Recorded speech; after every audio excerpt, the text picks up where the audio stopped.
herself, it would be wonderful for you to say who you are, from which country you are, and then share with us, share with everybody, what is a social impact solution from your own country, which you have been inspired in the last 6 months. So that's a toughie for some people, but I think it's a good way of doing this. Is that okay? So if you are doing that, why don't we start and I just stop sharing my screen, because then everybody can see each other much better. So can I just start with you, Angela? Can you hear me? We can't hear you. Yes, yes, Hi, I can hear you. Is that better? Yeah, that's great. Yay. So I'm Angela, as Peter's just mentioned. I am from South Africa. The social impact company that I have been inspired by, in actual fact, it's more than one, but there are a lot of new and upcoming startups here in South Africa that have been built with the sole purpose of impacting our society in a more positive way. Everything from inclusivity from a data perspective, to waste management, to network connectivity, you name it, it's across the board and inspires me every day. I actually work for multiple startups where I help them with their growth strategies. So I'm very fortunate to be in that position to actually work side by side with companies and people that are actually doing something positive.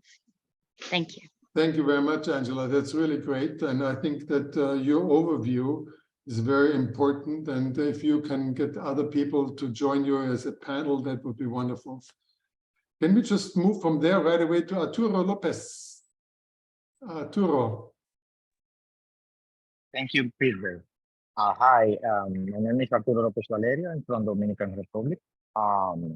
Yes, Punta Cana is there because the people are looking from Punta Cana and don't believe it's in the Dominican Republic also.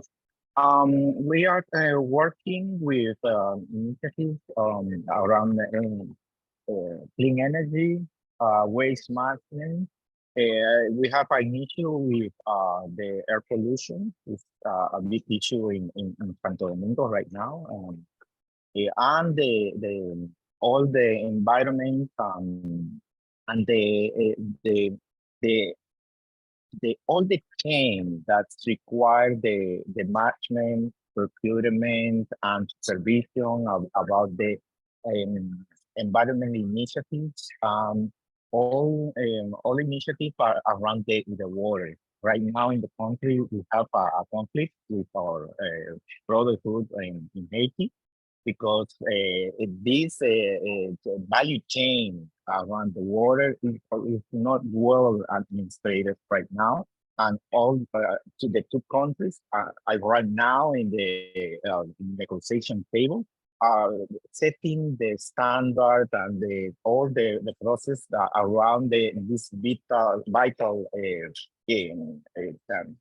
topic, because we have the barrier between our countries is historically documented. We have a war in a small island, and I have a very few projects around working with the water, and institutional program working, defining these the laws that we need to pass to the Congress for a better administration of this resource. I'm happy to help and get some help from the network about this topic. Thank you. That means that you have lots to do. That is really tough. Yeah. Let's move right away from Dominican Republic to Bahrain. And we have two people from Bahrain taking part. One is Azar. Azar, can you hear me?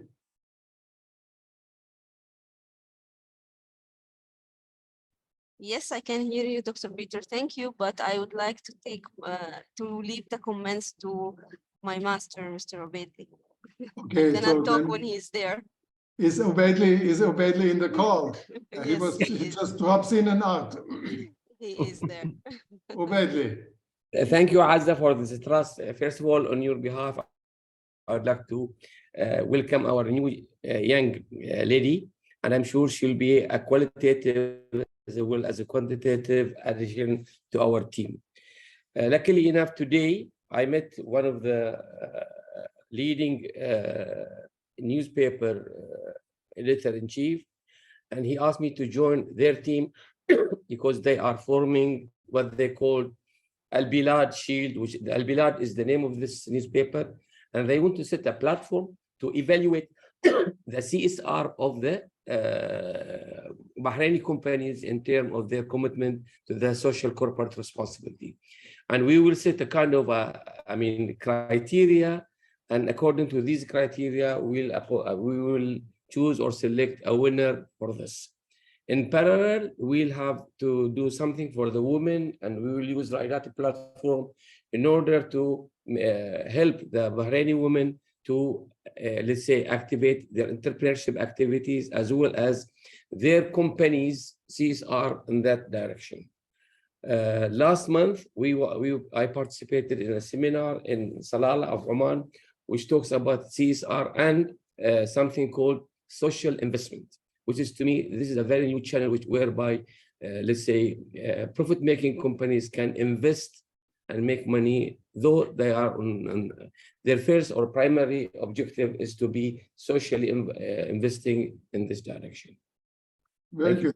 I hope that you tell them that to invest in the Bahraini Content Award and the WSA is a good way of practicing CSR. Sure. Okay, good.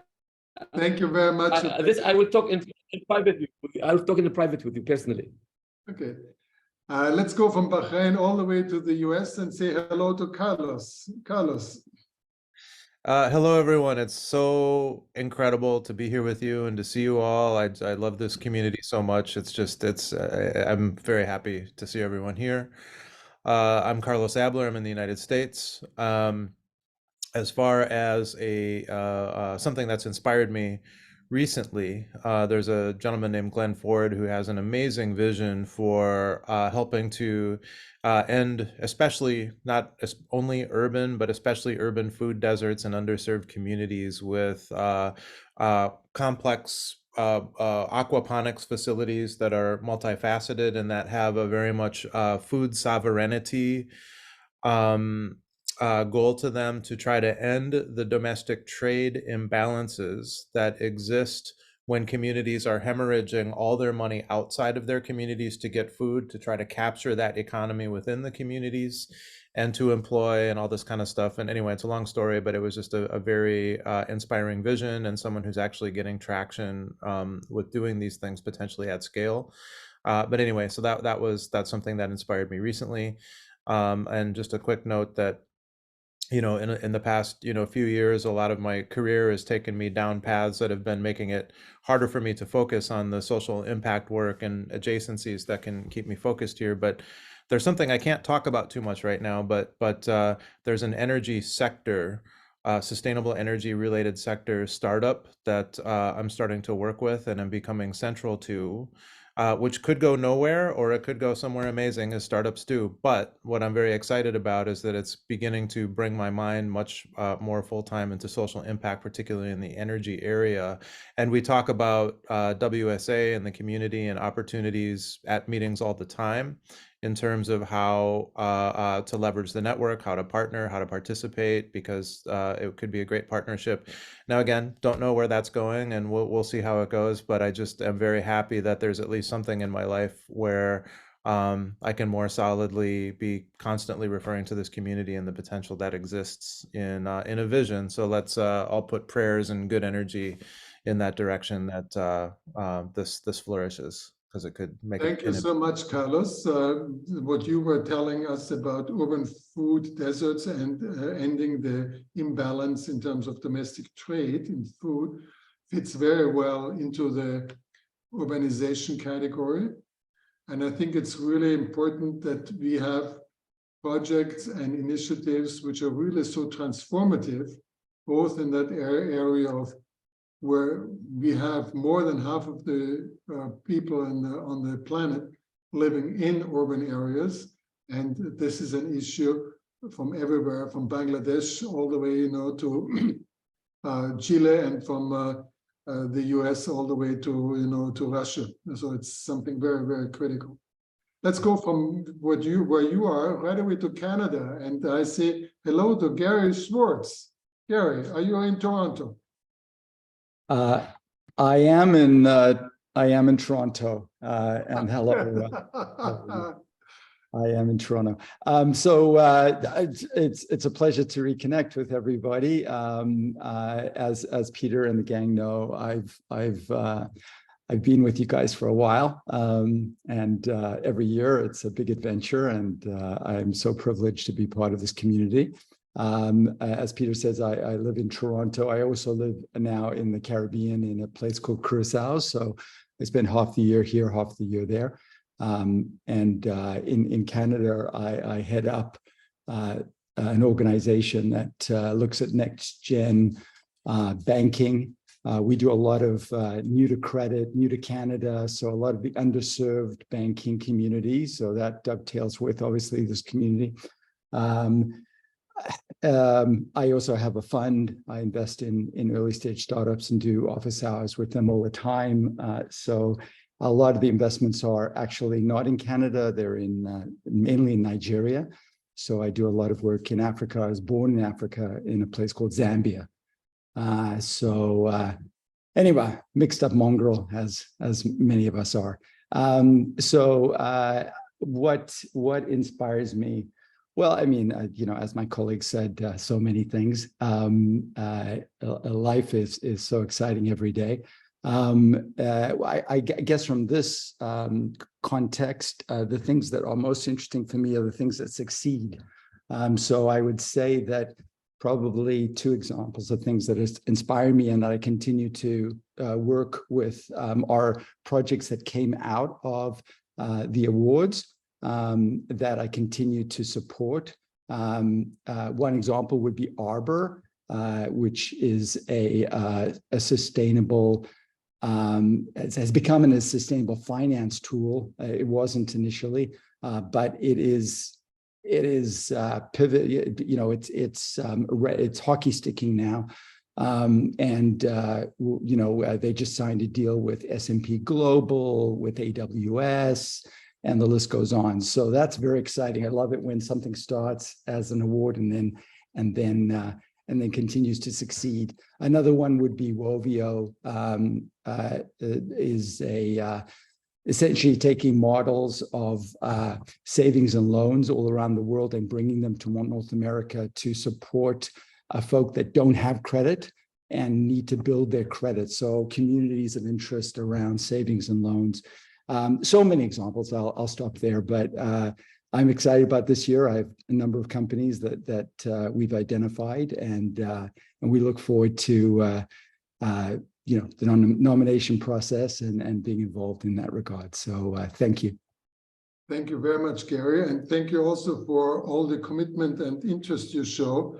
You are doing something which is really critical. Is you are extending the benefit pipeline for winners by chaperoning, mentoring, investing in them. And what you're saying about Arbor is a very, very good example. And, Denby Royal, who has been working with Arbor, is now living in Austria, working for a French company. They are working with Arbor. So there's a real, a global tracking which is taking place. Thank you for doing all of this. We go from Canada to Iceland and say hello to Johan. Johan. Hello. Hello. Nice to meet you all. Yes. Yes. Well, I've been part of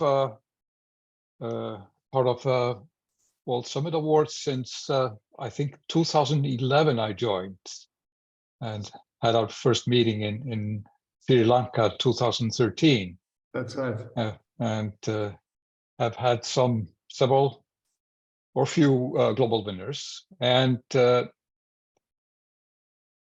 I have about 3 projects that I would like to nominate. It depends on how well they will organize their work to be able to show to the panel. But one thing I can, yeah, maybe I should tell a little bit about my background. I happen to be the first guy in Iceland to finish a PhD in computer science. So the next came 6 years later.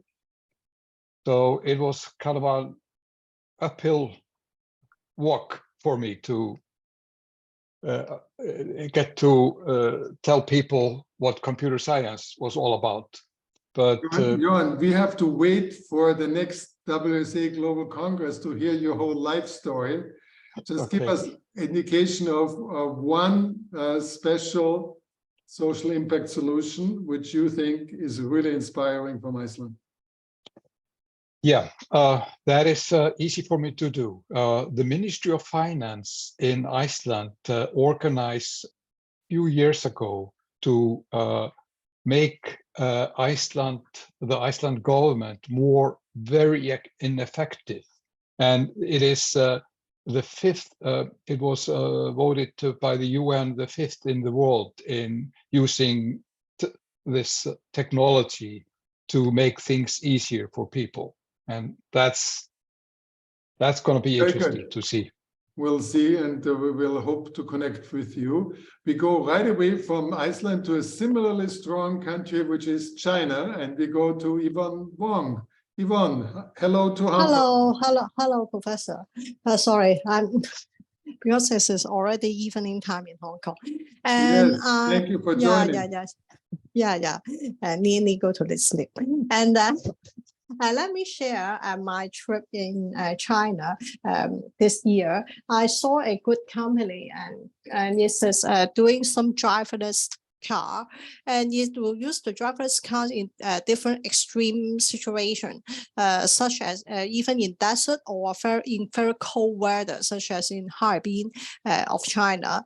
And it can also apply in different situation, even in a very busy street, with car and human are together. They can recognize even some people will try to test whether the driverless car will stop or not.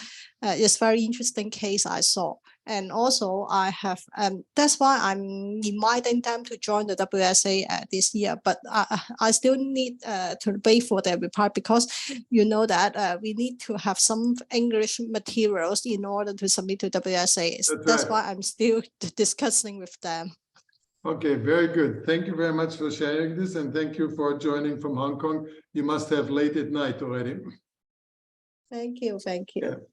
Let's go up from there to Ethan Cohen. Ethan.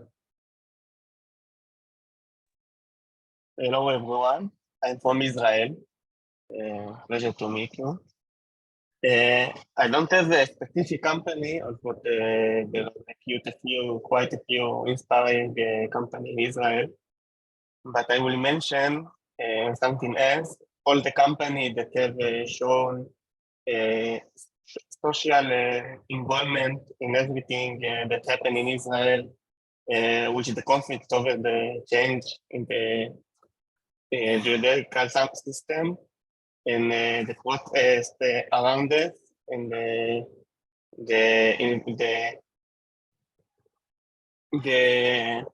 involvement that they show about the social impact of the investment or in work and which you work. It's very impactful on what happened here on the system, on the political, on the public. Okay.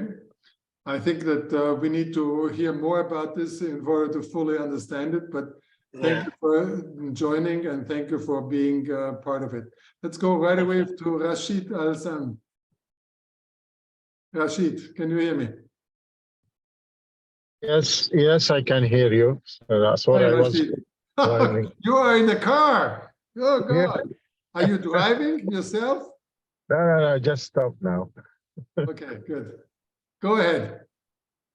Yes, okay. With regard to, of course, Bahrain, we had a project that I would like maybe to mention. Okay, I'm part of BTech Bahrain Technology Company. I have a telecom company, it's called Etisalcom as well.